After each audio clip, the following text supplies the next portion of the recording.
Jéhovah, Jésus-Christ, Saint-Michel. Dieu très saint, créateur du ciel et de la terre, l'époux de l'église du Christ Allume Céleste.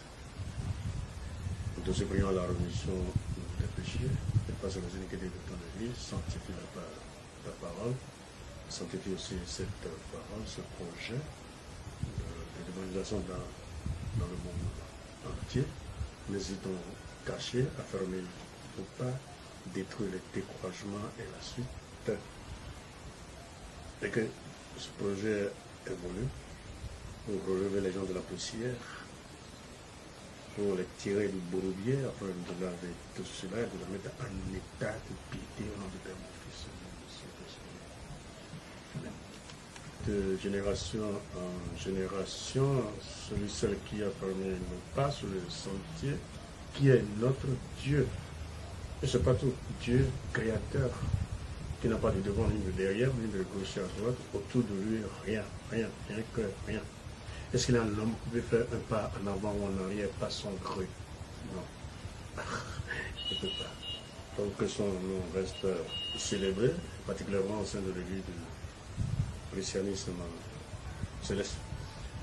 Voilà, alléluia. Notre projet d'évangélisation, d'apprenant, c'est-à-dire une école biblique, après le baptême, les fidèles sont laissés à leur compte, d'où la diffamation, la calomnie, la médisance sont grossiers, ne maîtrisant rien du tout. Donc ce ne sont pas des chrétiens. Parce qu'il est écrit que celui qui ne connaît pas la Bible ne connaît pas Dieu. C'est dans notre statut, la lumière sur l'église du christianisme céleste. Et je pense que ce que l'église vous doit, c'est ça que nous voulons commencer. Ça a été toujours mon métier depuis plus de 40 à 45 ans. Ça a été mon métier. C'est ce que je fais, c'est ce que j'apprends aux vous, ainsi de suite. Et la doctrine de l'église, oui, bien sûr, ça vient après, sinon, aujourd'hui, c'est d'aller d'abord dans le livre de Genèse, de la dépouiller, de la reconstruire, ainsi de suite. Faire des questions, de réponses, ainsi de suite. Connaître le livre de Genèse, le commencement de toutes choses, ce qui a été révélé à Moïse dans le steppe. Voilà, donc c'était ça. Donc aujourd'hui, nous allons tout de suite commencer le premier coup. C'est-à-dire, nous avons à côté de nous, c'est une brochure, le petit livre de première année. Nous allons commencer avec la première année. Nous allons essayer de voir le contenu. L'introduction, c'est les 10 commandements. L'alliance faite avec Moïse dans le désert, le décalogue. Selon le Seigneur, au cours de sa mission, disait qu'il n'est pas venu pour abolir, mais pour accomplir. Et il a tout fait. L'ablution, c'est l'ablution que faisait Abraham avant d'aller à la prière, il a tout fait. Attacher la tête, il a tout fait. Il a respecté ces lois-là. Alors que c'est lui qui était dans l'ombre et qui dictait les lois. À partir d'Abraham jusqu'au prophète, c'était lui. Maintenant, il a pris le corps lui-même, il est venu sur terre pour traverser tout ça. Il a été juste, très juste. C'est pour ça que dans le livre de Jean 8, 46, il dit « Qui de vous me convaincra de péché ?» Donc, c'était un homme juste.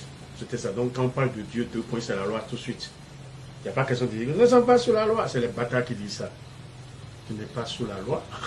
Dieu est égal aux lois. Pourquoi les enfants... nos premiers parents ont été chassés du jardin d'Éden. C'était ça. Dieu a dit.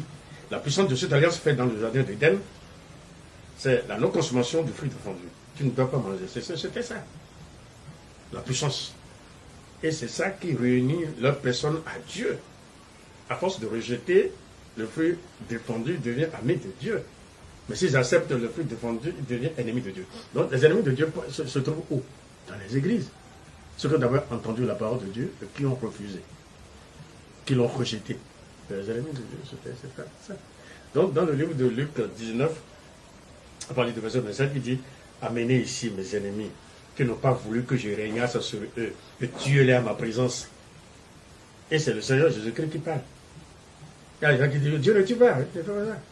Il tue très bien. Quand il donne loi, et que la parole de l'Éternel est loi sur loi, précepte sur précepte, ordonnance sur ordonnance, un peu ici, un peu là, pour qu'en marchant, vous savez, ceux qui ne maîtrisent pas tombent à la renverse et qu'ils brisent la tête. C'est pas la mort. Si vous offensez la loi, la mort vient s'installer tout de suite, au-dedans de vous. Bon voilà, donc c'est ce que nous allons vous apprendre pour vous tirer du bourbier. Hein? Vous comprenez, non? Bon, c'était ça. Donc aujourd'hui, chers amis, ceux qui ne sont pas inscrits, ceux qui ont leur nom dans le WhatsApp, autre chose, www.com, ainsi de suite, nous allons commencer par les 10 commandements d'abord. Comment les garder et comment les maîtriser. Et si vous avez tout ça en vous, vous êtes difficile de pécher. Vous allez négocier le danger de très loin quand il y a un bavard à côté de vous qui veut vous dérouter là. Tu vas te rappeler peut-être du deuxième commandement. Tu dis, ah, ce qu'il dit là n'est pas conforme. C'était ça. Et si tu n'as presque rien dans le corps, il fallait voir, il va t'entraîner hors de la ville. Te malmener, ainsi de suite. C'était ça. Donc aujourd'hui, c'est les 10 commandements. En détail. Nous commençons à la gloire de Dieu, le Père, Fils et Saint-Esprit. Merci Seigneur. Loi 1, c'est-à-dire le premier commandement.